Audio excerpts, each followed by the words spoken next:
Hey guys, my name's Alan Baumline. I'm the executive pastor here at Christ Church.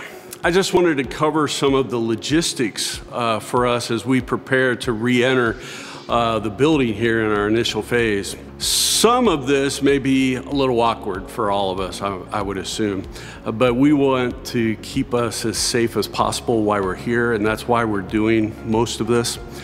First, let's talk about personal protection. We've decided that masks and gloves are not going to be required for entering the facility. However, if that makes you feel safer and more comfortable, please, by all means, do that.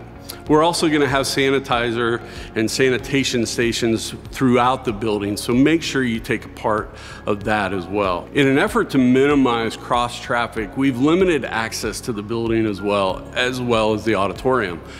As you enter and exit the building, the following doors will be accessible: the main entrance, the family entrance, or door 3, and the chapel doors, C2 and C6. Some of them have been designated as entrance and some as exits. So please do your part by maintaining the proper traffic flow as you enter the building and while you're here. We'd really appreciate if you have students from 12th grade down to 7th grade, if you'd park and use the family entrance. We've designated their traffic pattern as well, so do your best to stay to the right as you enter the building and as you leave the building. Once you enter the auditorium, it's going to look a little bit different as well. We've removed every other row in the auditorium, and we've allowed for social distancing minimums. We'd ask that all the family units sit together, and if you're not related biologically to each other, we want you to set 3 seats apart, and that gives us 6 feet on both sides as well. The auditorium will be open prior to the service, just like always.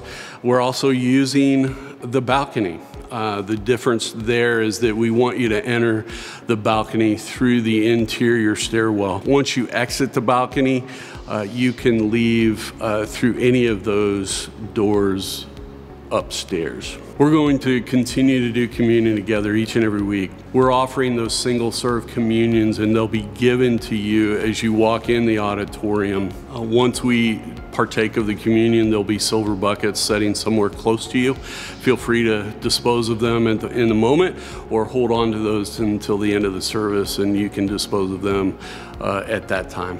Our tithes and offerings, critical part of who we are at Christ Church.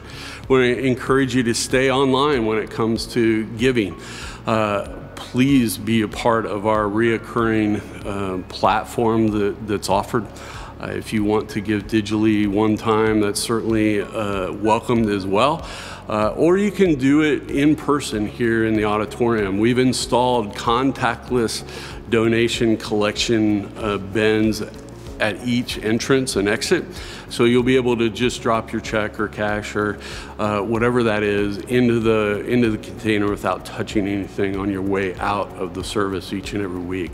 As far as coffee and donuts go, unfortunately, we haven't come up with a great solution to be able to offer that safely to the number of people that we anticipate being back here initially. So feel free to bring your own coffee in each and every week. Stop by someplace on your way in, or make sure you get up early enough to make your own at home and bring it in your favorite mug if you want. We know this is a lot of information, and it may be a little confusing at first, but don't worry. If you have any questions, we'll have lots of volunteers stationed around the building and in the building.